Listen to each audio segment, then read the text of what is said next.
Lo reconocí por la forma en que caminaba, encorvado, arrastrando los pies como si llevara el peso de toda su vida sobre la espalda. Nunca imaginé que volvería a ver así al hombre que una vez fue mi esposo, hurgando entre bolsas rotas y latas aplastadas para sobrevivir. Yo salía del banco con un folder bajo el brazo cuando lo vi inclinarse junto a un contenedor, separar desperdicios con manos sucias y guardar las latas en un costal viejo. Mi corazón se detuvo. El mundo entero pareció encogerse hasta ese rincón de la calle. Ahí estaba él, desnutrido, con la barba crecida, el cabello blanco enredado, la ropa llena de manchas. Y aún así, era él, el hombre que un día compartió mi cama, mi mesa, mis sueños. Me quedé paralizada en la acera, incapaz de dar un solo paso. Recordé el día en que se fue de casa sin una explicación clara, dejando solo una carta breve y fría. Es lo mejor para ti. Aquel abandono me rompió por dentro durante años. Pasé de la rabia al desprecio, del desprecio a una tristeza que nunca se fue del todo. Y ahora, después de tanto tiempo, la vida me lo mostraba así, reducido a un recolector de latas, invisible para todos los que pasaban a su lado. Sentí vergüenza de mis propios pensamientos. Una parte de mí quiso cruzar la calle para no ser vista, para no mezclar mi pasado con aquella miseria. Pero algo más fuerte que el orgullo me empujó a acercarme. Di un paso, luego otro. Mis tacones sonaron contra el pavimento y él alzó la cabeza por instinto. Nuestros ojos se encontraron. Durante un segundo no me reconoció. Después vi el golpe de la memoria atravesarle el rostro. Sus manos temblaron. Intentó alejarse, como si yo fuera un fantasma que venía a cobrarle una deuda impagable. ¿Eres tú?, pregunté con un hilo de voz que no parecía mío. Él bajó la mirada, avergonzado. No deberías verme así, dijo. Olvídalo. Sigue tu camino. Pero antes de continuar, quiero hacerte una invitación muy especial. Suscríbete al canal y deja tu me gusta. Esto me ayuda a ver que me apoyas y disfrutas de mis historias. Y comenta aquí abajo desde qué ciudad nos estás viendo. Ahora, continuemos. No seguí mi camino. Me quedé allí, frente a él, con el corazón saliéndose del pecho. Lo miré mejor. Los zapatos rotos, los dedos agrietados por el frío, los ojos hundidos por el hambre. Nada en ese hombre se parecía al que yo conocí, al ingeniero respetado que vestía trajes limpios y hablaba de proyectos con ilusión. Dime por qué estás viviendo así, exigí, ya sin poder esconder el temblor. Dopo de todo lo que pasó, necesito saber. Él apretó los labios, miró alrededor como si temiera que alguien escuchara. Luego negó lentamente con la cabeza. No debiste volver a verme nunca, susurró. Yo hice todo para que no tuvieras que cargar con esto. Me acerqué más. Podía oler el sudor viejo, la calle, la pobreza. ¿Con qué?, pregunté. ¿Con qué hiciste todo esto, Joaquín? Fue entonces cuando levantó la vista y con los ojos llenos de lágrimas soltó la frase que me partió en dos. Fue para salvarte a ti. Sentí que me faltaba el aire. Las piernas me flaquearon. Lo tomé del brazo para que no se cayera. ¿Salvarme de qué?, dije casi suplicando. Joaquín intentó mantenerse en pie, pero su cuerpo ya no respondía. Se desmayó en mis brazos, desplomándose sobre el asfalto sucio como un árbol viejo que ya no puede sostenerse. Grité pidiendo ayuda. Un par de transeúntes se acercaron. Llamamos a una ambulancia. Mientras esperábamos, me arrodillé junto a él, sosteniéndole la cabeza contra mi regazo, como alguna vez hice cuando éramos jóvenes y enfermaba. Jamás pensé que volvería a tenerlo así, frágil, vencido. En la ambulancia, el médico dijo que estaba deshidratado, con anemia severa y signos de desnutrición crónica. Yo apenas podía procesar esas palabras. Todo lo que veía era su rostro pálido y esa frase, fue para salvarte a ti. En el hospital lo atendieron de urgencia. Me informaron que había sido visto varias veces en la zona, durmiendo en refugios improvisados, rechazando ayuda, sin documentos en regla. Cuando despertó horas después, yo seguía allí. Vete, me dijo apenas abrió los ojos. Ya no me pertenece tu preocupación. Nunca dejaste de pertenecerme como parte de mi historia, respondí. Y no me iré hasta que me digas la verdad. Cerró los ojos. Parecía debatirse internamente. Finalmente, con la voz quebrada, murmuró. Yo no me arruiné por malas decisiones. Me arruiné por obedecer. ¿A quién?, Pregunté. No respondió. Giró la cabeza hacia la pared. Su silencio fue más duro que cualquier confesión. Esa noche dormí sentada junto a su camilla, sin comprender aún la magnitud de lo que estaba por descubrir. Pensé en nuestro matrimonio, en las discusiones sin explicación, en su repentina huida, en los papeles legales que llegaron después como un golpe seco, en la ruina que yo también viví cuando me dejó sola con deudas que nunca entendí. Al amanecer, cuando él volvió a abrir los ojos, me miró con una tristeza profunda. Todo lo que perdí, lo perdí para que tú siguieras viva, dijo. Y aún así, tú me odiaste. Sentí un nudo terrible en la garganta. Yo no sabía nada, respondí. Yo creí que me habías traicionado. Una lágrima se deslizó por su mejilla sucia. Eso era lo que necesitaba que creyeras. En ese instante supe que había vivido engañada durante años, que mi resentimiento había sido construido sobre una mentira cuidadosamente diseñada, y entendí que la miseria en la que él vivía no era fruto del azar, sino de un sacrificio oculto. No sabía todavía quiénes estaban detrás de todo. No sabía qué peligro real me había acechado entonces, pero algo dentro de mí se encendió con fuerza. La necesidad de llegar hasta el final de esa verdad. Acaricié lentamente su mano. Descansa, le dije. Esta vez no estás solo. Mientras lo veía cerrar los ojos nuevamente bajo la luz blanca del hospital, comprendí que aquel reencuentro entre basura y latas no había sido casualidad. Había sido el comienzo de una verdad capaz de destruir muchas vidas y de cambiar la mía para siempre. Joaquín durmió casi todo el día siguiente, sedado por los calmantes y agotado por años de abandono. Yo permanecí a su lado sin saber exactamente por qué, solo con la certeza de que, si me iba, algo importante volvería a perderse entre las sombras. Mientras lo observaba respirar con dificultad, los recuerdos comenzaron a desfilar sin permiso por mi mente, como un río que rompe diques antiguos. Lo conocí cuando yo tenía 28 años. Era un hombre lleno de proyectos, de palabras grandes, de manos fuertes. Trabajaba día y noche, y aún así siempre encontraba tiempo para mirarme como si yo fuera su mayor logro. Me prometió un futuro estable, una casa propia, viajes, tranquilidad, y durante muchos años cumplió. No éramos ricos, pero éramos felices a nuestra manera. Yo cosía, administraba, hacía rendir cada moneda. Él construía, arreglaba, soñaba. Nuestro matrimonio no fue perfecto. Tuvimos discusiones, silencios largos, heridas pequeñas que nunca terminaban de cerrar. Pero jamás imaginé que el final llegaría como llegó, frío, sin gritos, sin explicaciones, sin una sola palabra que me permitiera entenderlo. Una mañana simplemente no volvió del trabajo. Pasaron 2 días sin noticias. Fui a la comisaría, a los hospitales, a su oficina. Nadie sabía nada. El tercero apareció un abogado en mi casa con un sobre cerrado. Dentro había una carta breve, escrita con su letra. Perdóname, es lo mejor para ti. No intentes buscarme. Nada más. Ese fue el día en que mi mundo empezó a romperse por dentro. Durante semanas lo llamé sin descanso. Le escribí. Su número dejó de existir. Nadie me respondía. Y poco a poco llegaron los golpes finales. Deudas que yo desconocía, cuentas vacías, propiedades embargadas. Los papeles legales aparecían uno tras otro como una lluvia venenosa. En menos de 6 meses, lo había perdido todo. A mi esposo, mi estabilidad, mi hogar. Me vi obligada a mudarme a una habitación pequeña y comenzar de nuevo a los 47 años. Muchos me miraban con lástima, otros con sospecha.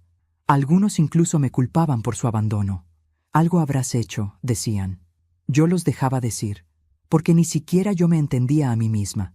Durante años lo odié. Lo odié por marcharse sin explicaciones, por dejarme sola con la vergüenza, con los acreedores, con los recuerdos. Lo odié por no luchar, por no dar la cara, por desaparecer como si nuestra vida juntos hubiera sido un error que debía borrarse.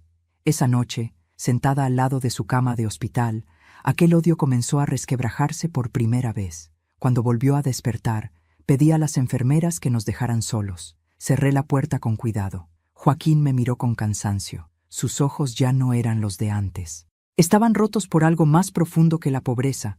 Cuéntamelo todo, le dije sin rodeos. No me mientas más. Ya no tiene sentido. Guardó silencio durante mucho tiempo. Su respiración era pesada. Finalmente habló. El día que desaparecí, ese mismo día debía morir. Sentí que el pecho me explotaba. ¿Cómo puedes decir eso?, susurré. Porque fue lo que me ordenaron, respondió. Y elegí otra cosa. Lo miré sin comprender. ¿Quién te dio esa orden? Tragó saliva. Gente peligrosa, muy peligrosa. Todo en su rostro era verdad. No la verdad que grita, sino la que pesa. Me acusaron de un fraude que yo no cometí, continuó. Un proyecto donde yo solo firmé documentos que me obligaron a firmar. Cuando quise denunciar, me mostraron pruebas falsas, testigos comprados, y una fotografía tuya saliendo de nuestro edificio. Sentí un escalofrío. Me dijeron que si hablaba, si intentaba limpiar mi nombre, tú pagarías el precio. Las palabras me atravesaron como cuchillos. ¿Y por eso huiste?, pregunté con un hilo de voz. No huí, respondió con amargura. Me borré. Me contó entonces que aceptó cargar con una culpa que no era suya. Firmó acuerdos, entregó bienes, dejó vaciar nuestras cuentas para que la historia pareciera creíble, para que nadie dudara de su caída, para que aquellos hombres no volvieran a mirarme a mí. Tenías que odiarme, dijo. Era la única manera de que no sospecharas nada. Yo lloraba en silencio, apretándome las manos para no romperme en pedazos. ¿Todos estos años, todo lo que sufrí, fue para protegerme?, pregunté. Para salvarte la vida, respondió. Me tapé la boca con la mano. Sentí que 40 años de rencor se derrumbaban de golpe, dejando solo un vacío doloroso. ¿Y por qué nunca volviste?, susurré. Porque ellos seguían vigilando, dijo. Cada vez que intentaba acercarme, alguien me recordaba que seguías viva solo porque yo cumplía. Comprendí entonces su miseria no como una consecuencia, sino como una condición impuesta. Aquella noche no dormí. Caminé por los pasillos del hospital sin rumbo, con la mente llena de imágenes nuevas que reescribían toda mi historia. Mi odio, mi abandono, mi ruina, todo había sido parte de una misma operación de control. A la mañana siguiente, regresé a su cama con una determinación distinta. «Sabes que ahora no puedo desoír esto», le dije. «Ya no soy la mujer asustada de antes». Él me miró con preocupación. «No remuevas el pasado», me pidió. «El pasado mata». «El silencio también», respondí. «Y yo ya guardé silencio demasiados años». Trató de incorporarse. «Si hablo, si tú hablas, ellos vendrán». «Que vengan», dije sin temblar. «Esta vez no estarás solo». Por primera vez en mucho tiempo vi miedo en sus ojos. No por él, por mí. «Tú no sabes contra quién te estás metiendo», murmuró. «Tampoco tú sabías cuántos años de vida me estabas robando con tu silencio», respondí. Apretó los labios. Lloró sin hacer ruido. Ese mismo día comenzaron a aparecer personas extrañas en el hospital, hombres que no parecían familiares de nadie. Preguntaban por camas que no existían. Observaban desde lejos. Joaquín me tomó la mano con desesperación. «Ya empezaron», susurró. Yo lo miré con la calma de quien ya ha perdido demasiado como para retroceder. Entonces también ya comenzó el final de esta historia, porque si él se había convertido en un fantasma para salvarme, yo ahora estaba dispuesta a convertirme en la mujer que lo devolvería a la vida y a hacer pagar a quienes lo habían destruido. Las sombras del hospital ya no me parecían tranquilas. Cada pasillo era una pregunta sin respuesta. Cada rostro desconocido una posible amenaza. Desde la confesión de Joaquín, mi mundo había cambiado de forma irrevocable. Ya no era solo la mujer que había reencontrado a su exmarido en la miseria. Ahora era una pieza dentro de una historia de miedo, de hombres invisibles, de silencios comprados con ruina. Esa noche, mientras él dormía, regresé a la sala de espera con la cabeza ardiendo. Pensé en todo lo que había vivido después de su desaparición, las deudas que me ahogaron, la vergüenza de pedir ayuda, las miradas de quienes creían que yo había sido abandonada por culpa mía. Cada recuerdo adquiría ahora un matiz nuevo, oscuro. Todo había sido una puesta en escena para protegerme, y yo había sido la única que no lo sabía. Al amanecer volví a su habitación. Joaquín despertó con dificultad. Le llevé un poco de agua. Me miró como si temiera que yo ya no estuviera allí, como si pensara que su verdad me hubiera espantado. «Sigo aquí», le dije. Asintió con alivio. Permanecimos en silencio unos segundos hasta que fui yo quien rompió el hielo. «Quiero los nombres», dije. «Ya no basta con entender el pasado. Necesito saber quiénes te destruyeron». Cerró los ojos. Su mano se aferró a la sábana con fuerza. «No todos los nombres se dicen en voz alta», respondió. «Algunos se pronuncian solo una vez, y luego cuestan la vida. La mía ya estuvo en peligro sin que yo lo supiera», contesté. «No tendrás que volver a cargar solo con esto». Respiró hondo. «Todo empezó con un proyecto grande», dijo. «Una obra pública, millonaria. Yo era el encargado técnico, nada más. Pero los contratos estaban llenos de trampas. Empresas fantasmas, facturas infladas, desvío de dinero. Cuando lo descubrí, pensé que debía denunciarlo. Su voz se quebró. Esa misma noche recibí la primera amenaza. Me explicó que, al principio, creyó que podría salir de aquello pagando, renunciando, desapareciendo. Pero ellos nunca quisieron solo su silencio. Querían un culpable. Querían un nombre limpio que cargar con todo. Y él, por su posición y por su expediente intachable, era perfecto. Cuando se dieron cuenta de que yo no cedía, continuó, te trajeron a ti a la mesa. Sentí que el estómago se me cerraba. Me enseñaron fotografías tuyas entrando y saliendo de nuestro edificio, dijo. Horarios, recorridos, lugares donde estabas sola. Me dijeron que todo podía convertirse en un accidente. Llevé la mano al pecho. Recordé varias jornadas en las que sentí que alguien me seguía sin motivo. Nunca imaginé que fuera real. Fue entonces cuando acepté. Susurró. Firmé todo. Entregué todo. Me fui sin despedirme. Tenía que odiarme, para que no intentaras buscarme, para que ellos supieran que conmigo el chantaje funcionaba. Yo lloré en silencio. ¿Y todo lo que nos quitaron? Pregunté. ¿Las cuentas? ¿La casa? Fue parte del precio, respondió. Tenía que parecer que yo lo había perdido todo por culpa de mis propios errores. Y lo perdiste de verdad, dije con amargura. Sí, asintió, porque cuando el monstruo ve que puede, nunca se satisface. Quiso decir algo más, pero un ataque de tos lo obligó a callar. Llamé a la enfermera. Mientras ella lo atendía, vi de reojo a un hombre que observaba el pasillo desde el fondo, demasiado atento para ser un familiar preocupado. Cuando nuestros ojos se cruzaron, giró el rostro de inmediato y se alejó. El miedo regresó como una oleada fría.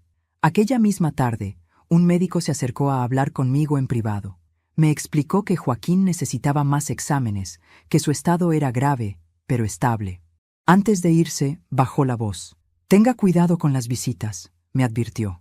«Hoy han preguntado por él 3 personas que no parecen de su entorno».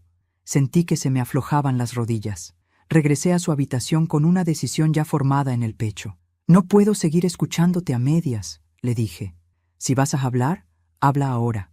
No sabemos cuánto tiempo tenemos». Él me miró con dolor. «Hay algo que jamás te conté», dijo. Aquella noche, antes de desaparecer, dejé una caja enterrada bajo el viejo taller donde trabajaba. Nadie más la conoce. Dentro están los originales de los documentos que prueban todo el desvío. Mi corazón dio un salto. «¿Por qué no los usaste?» «Porque entonces habrías muerto tú», respondió. «Pero ahora que saben que aparecí, quizá ya no tenga sentido seguir callando». Nos miramos largo rato. Comprendí que su silencio no solo me había protegido a mí, también había protegido a muchos otros que vivían ajenos a esa red de corrupción. «Quiero ir por esa caja», le dije. «No», respondió tajante. «Es peligroso. Más peligroso es quedarnos quietos esperando», contesté. «Tú ya sacrificaste tu vida por mí una vez. No te permitiré hacerlo de nuevo». Guardó silencio. Finalmente asintió con resignación. «En el fondo del taller, detrás de una estantería falsa», dijo. «Allí está todo. Esa noche apenas dormí. Cada sombra en el pasillo me parecía una amenaza. Cada sonido, un aviso. A la mañana siguiente salí del hospital con el corazón en un puño. Tomé un taxi y me dirigí al antiguo taller, ahora convertido en una bodega casi abandonada. El lugar olía a aceite viejo y polvo.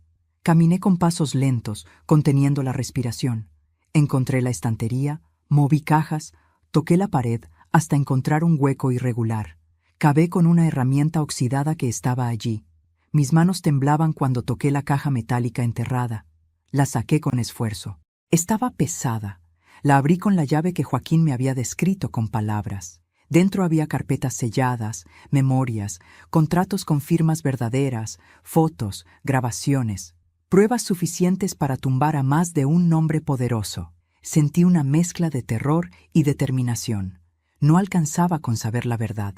Ahora yo la tenía en las manos. Al salir del taller, vi un auto estacionado a media cuadra que encendió el motor enseguida. Caminé sin mirar atrás hasta una esquina llena de gente y entré en una tienda. Esperé, observé. El auto dio vueltas y finalmente desapareció. El juego ya no era secreto. Regresé al hospital con la caja dentro de una bolsa común. Joaquín me esperaba despierto. Cuando vio mis ojos, entendió que lo había logrado. No dije nada, solo asentí. Ahora ya no solo nos persiguen a ti y a mí, dijo con tristeza. Ahora persiguen a la verdad. Que lo intenten, respondí. Esta vez no pienso esconderla. En ese instante, supe que había cruzado una frontera invisible. Ya no era solo la mujer que lloró al encontrar a su exmarido recogiendo latas. Ahora era la guardiana de una verdad capaz de destruir imperios. Y quienes habían jugado con nuestra vida durante años ya no eran los únicos que conocían sus secretos. Regresé al hospital con la caja metálica apretada contra el pecho, como si llevara dentro a alguien vivo. Cada paso me pesaba. No solo por el miedo de ser seguida, sino por todo lo que aquella caja representaba. Décadas de mentiras, de injusticias, de una vida destruida sin que yo entendiera jamás el motivo. Cuando entré de nuevo a la habitación de Joaquín, él me miró como se mira a alguien que regresa de una guerra. La encontré, dije apenas, colocando la bolsa bajo la cama. Sus ojos se llenaron de lágrimas. Cerró los párpados unos segundos, como si alabara a Dios en silencio. Entonces, ya no hay marcha atrás. Nunca la hubo, respondí. Me senté junto a la camilla. Durante horas no abrimos la caja. Nos quedamos en silencio, escuchando los sonidos del hospital, como si necesitáramos reunir fuerzas para enfrentar lo que venía. Finalmente, con manos temblorosas, la abrí. Dentro había carpetas rotuladas por años, fechas, sellos, nombres que yo no conocía, pero que Joaquín sí. Fotografías de obras, mapas, listas de pagos, y también mis propias cuentas, mis propiedades, mis firmas falsificadas.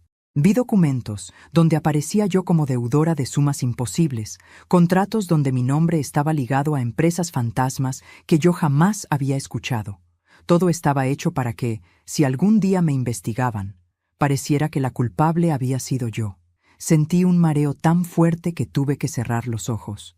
Todo esto cayó sobre mí después de que tú te fuiste, susurré. Las deudas, los embargos. Yo creí que era por mala suerte, por tu abandono. No fue abandono, dijo con la voz rota. Fue un sacrificio, y aún así no bastó para protegerte del todo. Las imágenes comenzaron a desatar recuerdos enterrados. El día que me desalojaron de la casa sin mirarme a los ojos. La notificación judicial que me dejó sin ahorros. La humillación de pedir dinero prestado a familiares que antes me admiraban. Las noches sin dormir pensando cómo pagar una deuda que yo no había contraído. Los años en que me convertí en una carga para todos. Yo limpiaba casas, dije, con la garganta ardiendo. A mis 50 años, pasé hambre, dormí en sofás prestados, y mientras tanto, ellos usaban mi nombre para lavar dinero. Apreté un documento entre los dedos. ¿Por qué no me avisaste, Joaquín?, pregunté llorando. Aunque me hubieran matado, al menos habría muerto sabiendo la verdad.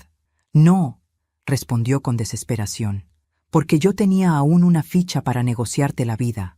Tú no lo sabías. Pero cada vez que alguien dudaba de mi silencio, yo mostraba una foto tuya como recordatorio de por qué seguía obedeciendo.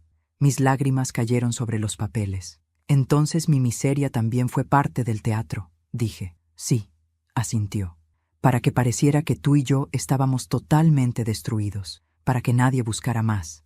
Durante días volví mentalmente a cada una de las pérdidas que había vivido.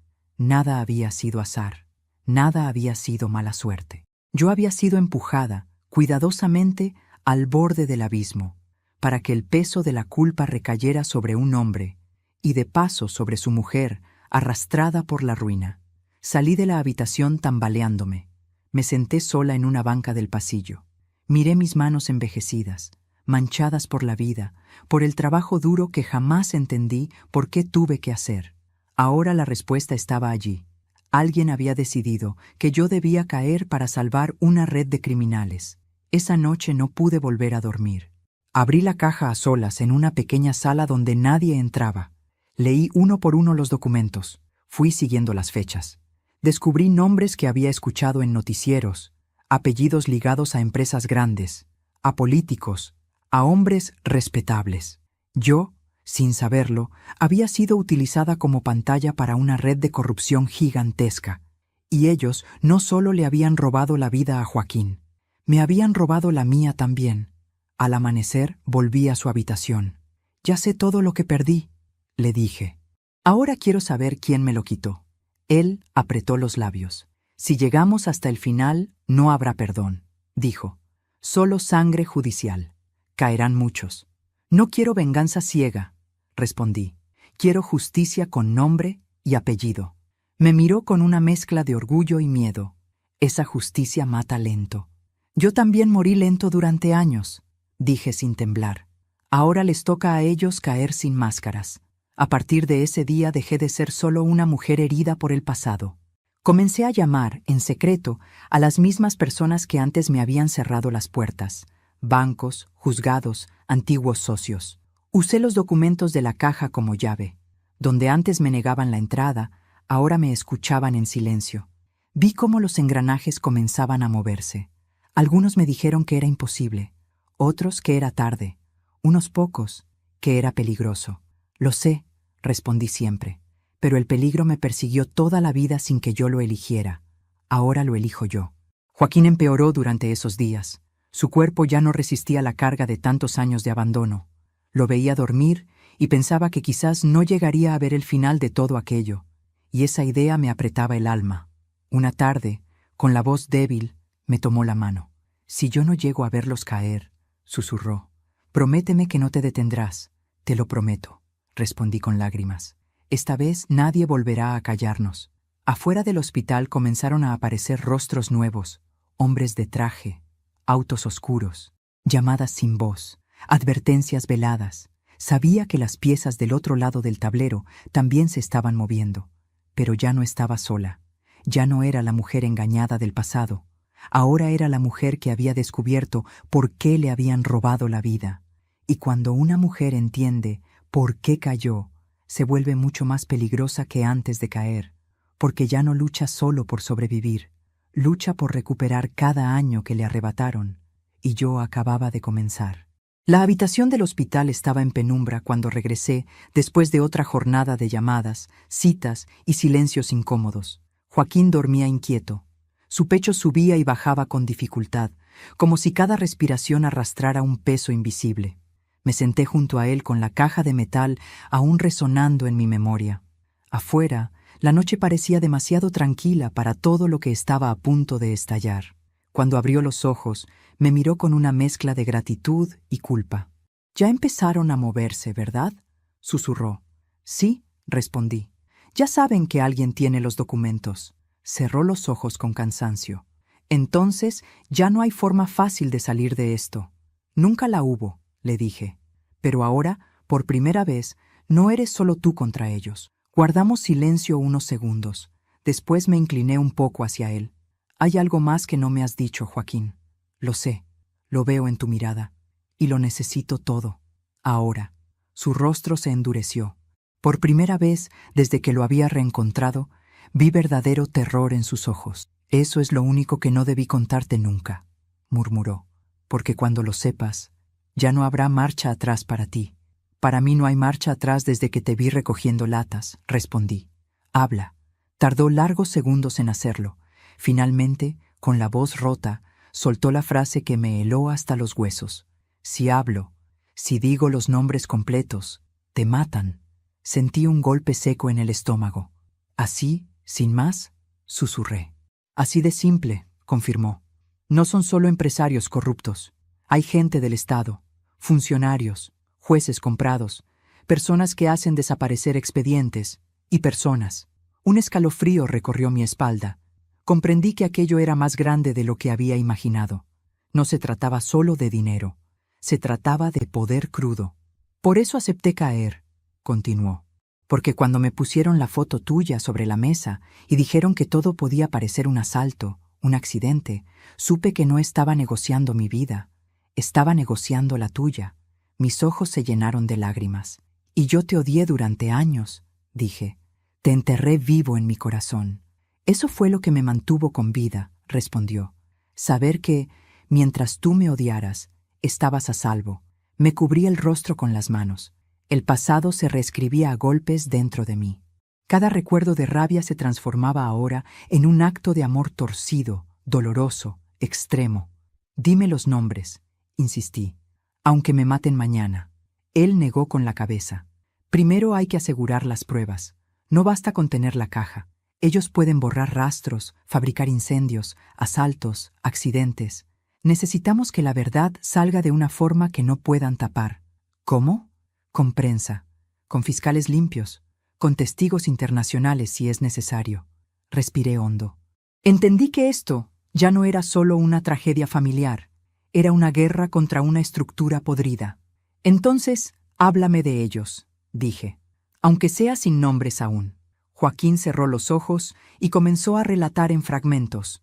Un consorcio de empresas, licitaciones amañadas, desvíos de millones, obras que nunca se terminaron, funcionarios que firmaban a cambio de sobres, abogados encargados de silenciar a quien se rebelara. Me habló de un contador que apareció suicidado, de un ingeniero que se fugó tras una acusación falsa, de un concejal que murió en un supuesto accidente de casa. Todos sabían demasiado, susurró, como yo, y yo, sin saberlo, había sido la moneda de cambio. Esa noche dejé el hospital con un nudo en el pecho. Caminé por la vereda mirando a cada extraño como posible enemigo. Por primera vez sentí miedo real, físico, no solo emocional. Aún así, no me detuve. Al día siguiente, con la ayuda de un viejo periodista que había investigado grandes casos años atrás, comencé a mover hilos con extremo cuidado. Le mostré solo una parte mínima de los documentos, lo suficiente para que supiera que aquello era real y enorme. Si esto es verdad, me dijo, más de uno va a querer tu cabeza. Ya la quisieron antes, respondí. Solo que yo no lo sabía. Esa misma tarde, recibí la primera advertencia directa. Un papel doblado, deslizado bajo la puerta de mi casa de alquiler. Deje el pasado donde estaba, o se irá con él. Temblé, pero no retrocedí. Volví al hospital esa noche. Joaquín me observó apenas entré. «Ya te avisaron, ¿verdad?» Asentí. «Sí, ya empezaron». «Entonces el reloj está corriendo», dijo, «y no a nuestro favor». Me tomó la mano con una fuerza que no parecía corresponder a su cuerpo debilitado.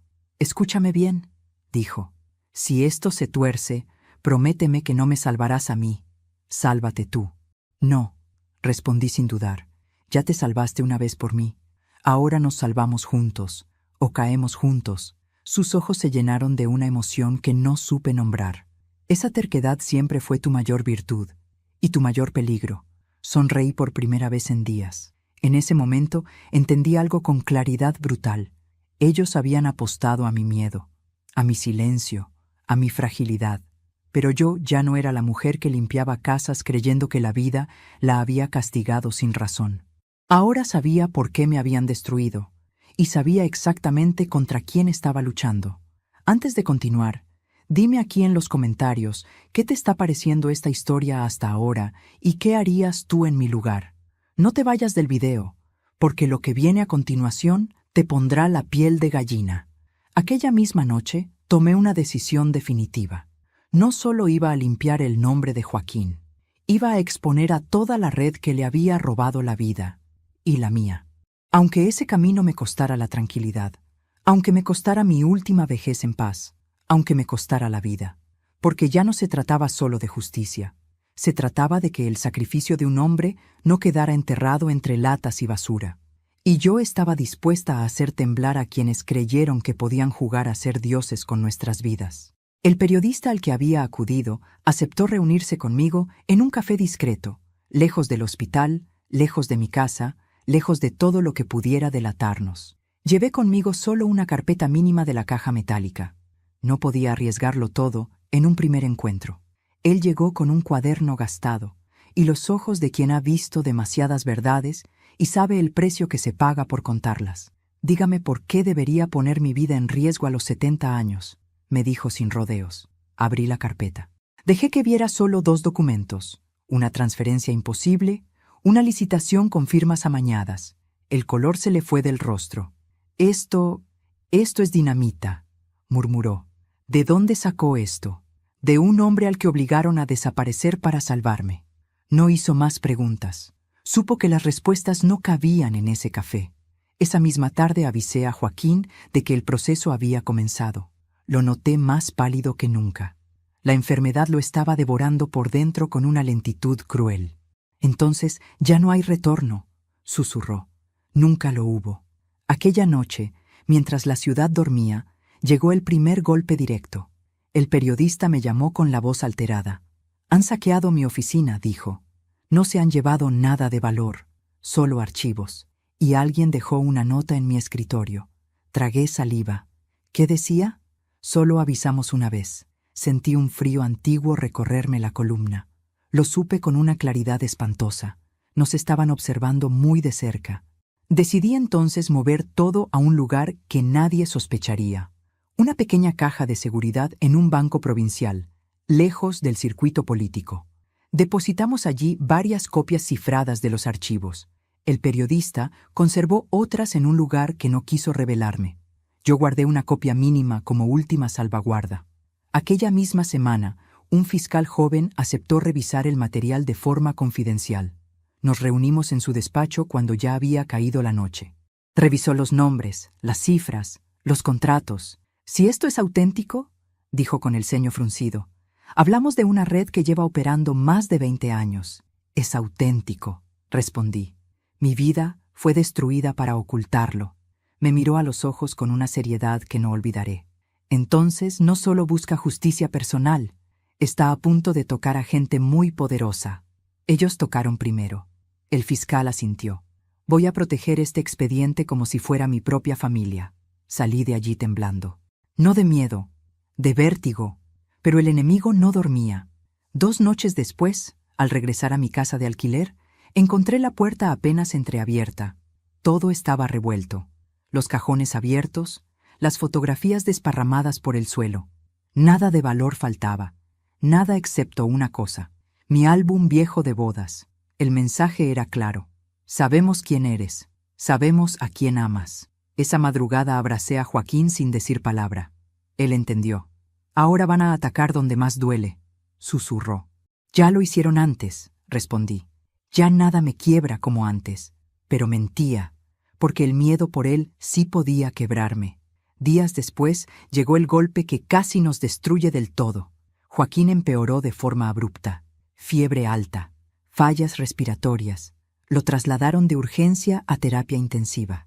Los médicos me hablaron con una crudeza que ya conocía. Si resiste las próximas 48 horas, tendrá chance. Pasé la noche entera sentada fuera de la unidad, con la mirada fija en una pared blanca. Pensé que quizá nunca vería caer a los culpables, que tal vez su sacrificio quedaría incompleto. La culpa me apretaba el pecho como un yunque. Al amanecer, el fiscal me llamó. «Vamos a ejecutar los primeros allanamientos hoy». Mi corazón dio un vuelco. ¿Tan pronto? Si esperamos más, destruirán todo. Ya lo están intentando. Las horas siguientes fueron una pesadilla lenta.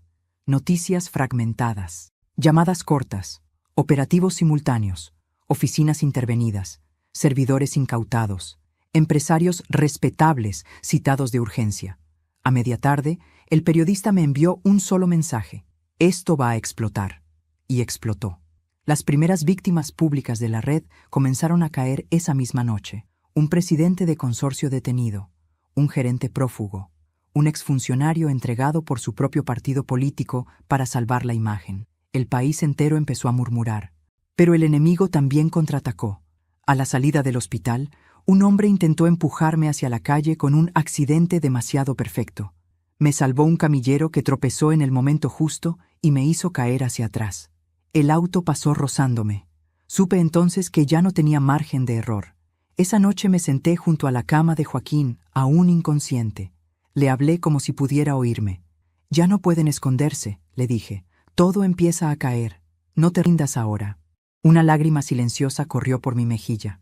Al amanecer siguiente, abrió los ojos. «¿Siguen vivos?», preguntó con voz apenas audible. «Muy vivos y muy nerviosos», intentó sonreír. Entonces valió la pena. Le tomé la mano con fuerza. «Aún no termina». 2 días después, el fiscal me citó con carácter urgente. Entré a su despacho con el corazón acelerado. «Tenemos pruebas para ir a juicio», dijo. «Nombres, rutas del dinero, grabaciones, todo». «¿Y los más grandes?». Guardó silencio un segundo. «También». Sentí que las piernas me temblaban. «Entonces, ¿es ahora o nunca?». «Exacto». Cuando salí de allí, supe que la historia que había comenzado entre bolsas de basura estaba a punto de llegar a su punto de no retorno. Ya no éramos solo 2 víctimas. Éramos la grieta por donde se estaba derrumbando un imperio entero. Esa noche se lo dije a Joaquín. «Van a caer», susurré. «Todos». Él cerró los ojos con una paz que no había visto antes. «Entonces ya puedo irme tranquilo. Cuando toque». «No hables así», le pedí. «Alguien tiene que pagar también por los silencios de los justos», respondió. Comprendí entonces que el archivo no solo había cambiado la historia de un país, había cambiado el destino de un hombre que aceptó perderlo todo para que yo siguiera respirando. Y ahora, por primera vez, su verdad estaba a punto de ser escrita con letras que ya nadie podría borrar. El primer nombre apareció en los noticieros un martes al amanecer.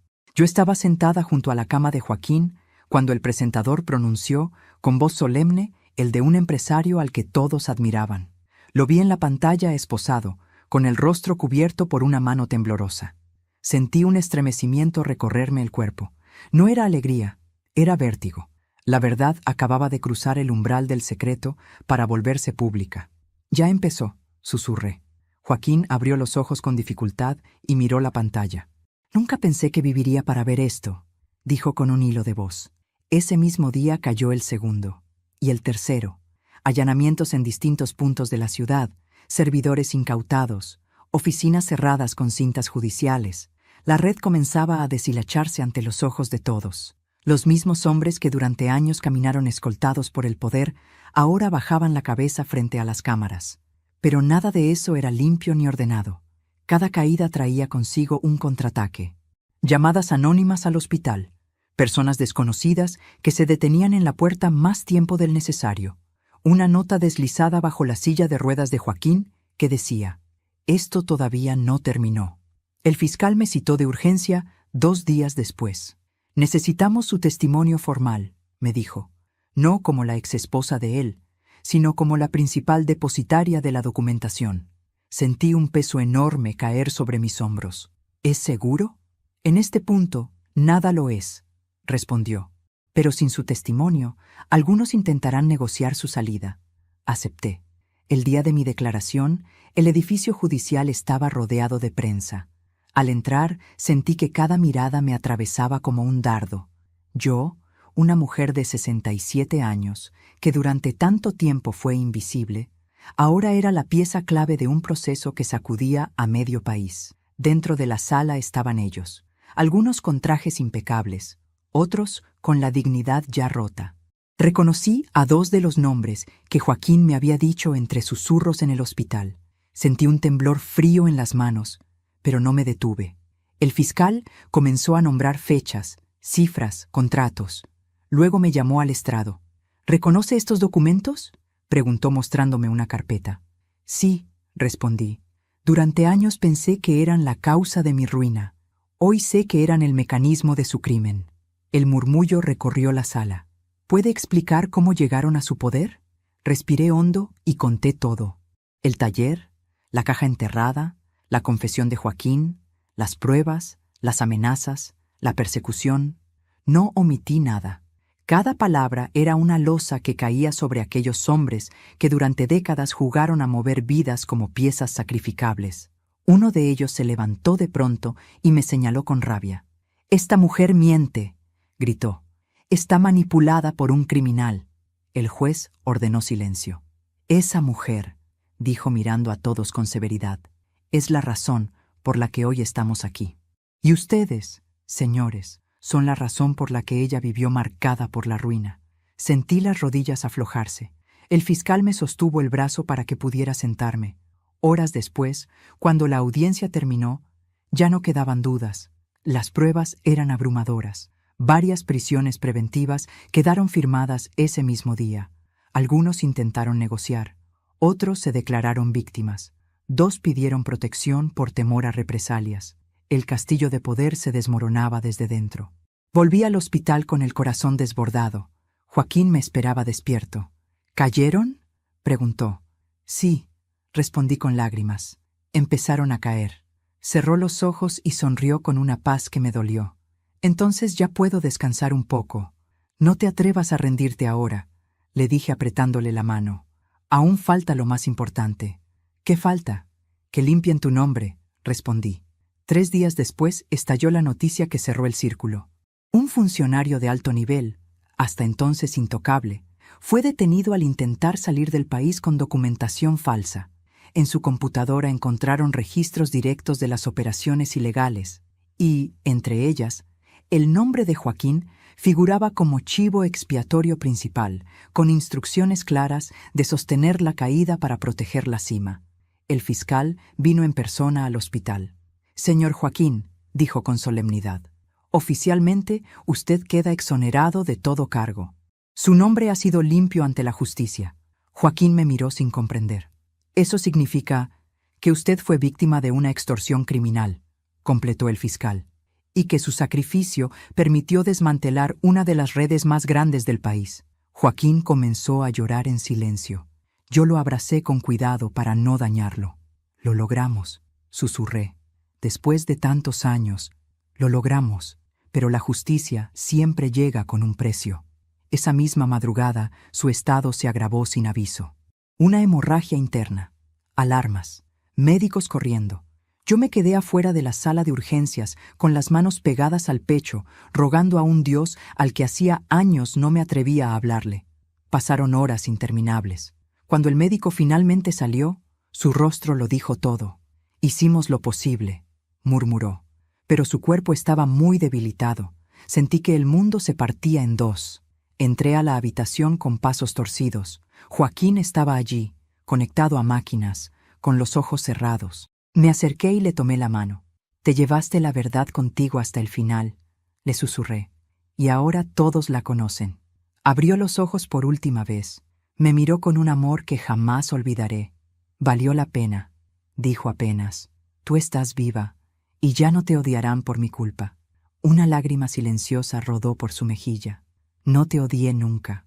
Mentí para que pudiera partir en paz». Murió con una pequeña sonrisa en los labios. Su muerte fue noticia menor frente al escándalo que sacudía al país. Pero para mí fue un terremoto. Lo velé en silencio, lejos de cámaras, lejos de discursos.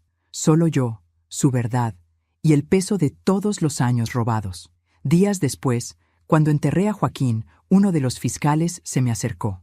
«Habrá reparaciones económicas», me dijo, «y una disculpa pública por su caso». Lo miré con cansancio. «Nada de eso devolverá los años que él perdió», respondí, «pero tal vez evite que otros los pierdan». Esa noche regresé sola a mi casa. Encendí una luz pequeña y me senté en la cama sin fuerzas. La red había caído. Los culpables estaban presos o huyendo. La verdad estaba escrita en todos los periódicos. La justicia había llegado, pero el amor que había sostenido todo aquello ya no estaba. Aún así, comprendí algo que me estremeció. La venganza que yo había buscado no era verlos humillados, sino ver la verdad en pie. Y esa venganza ya estaba cumplida. El día después del entierro amaneció con un cielo gris, espeso, como si el mundo también estuviera de luto. Me desperté en mi casa vacía, con un silencio que ya no era amenaza, sino ausencia.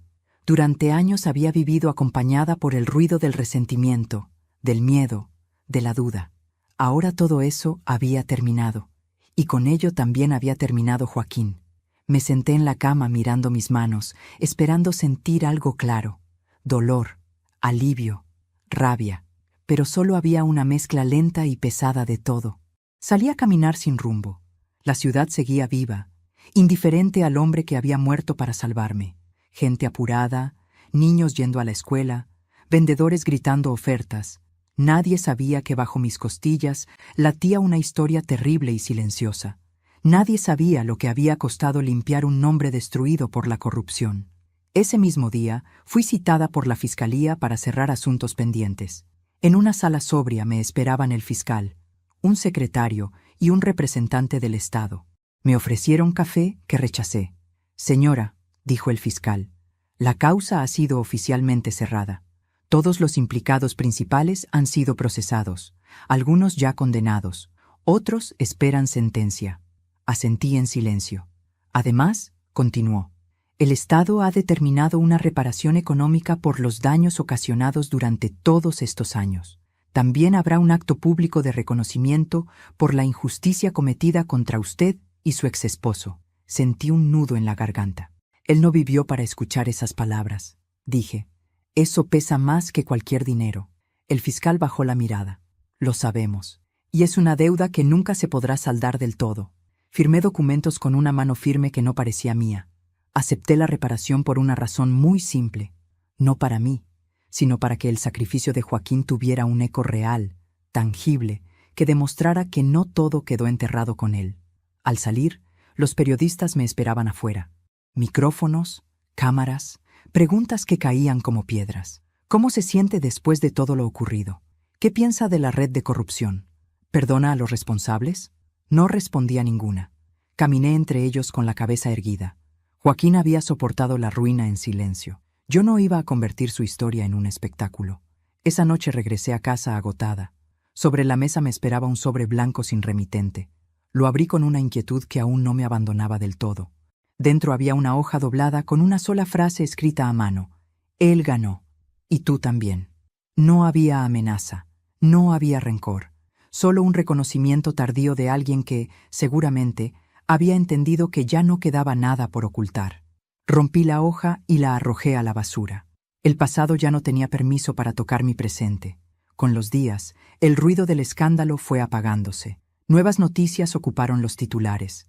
Nuevos culpables reemplazaron a los antiguos en la atención pública. La vida siguió su curso, como siempre lo hace. Pero la mía era otra. Vendí la pequeña casa donde había vivido durante años de pobreza y compré un departamento modesto, luminoso, con una ventana grande que da a un parque. No quise lujos, no quise ostentación, solo quise espacio para respirar sin miedo. Coloqué pocas cosas, una mesa, 2 sillas, mis libros, las fotos antiguas rescatadas de la ruina. Entre esas fotos había una de Joaquín y yo, el día de nuestra boda. La miré largo rato antes de decidir ponerla en un marco sencillo sobre la cómoda, no como homenaje al esposo que me abandonó, sino al hombre que se sacrificó sin que yo lo supiera. Empecé a vivir despacio, aprendí a disfrutar de lo pequeño, el café caliente por la mañana, el sol entrando por la ventana, el murmullo de los niños jugando en la plaza. Durante años había vivido con la sensación de que el mundo me debía algo. Ahora entendía que lo único que realmente me debía era paz. Un mes después del cierre del caso, se realizó el acto público. No quería ir, pero el fiscal insistió. «No por usted», me dijo, «sino por la historia». Acepté.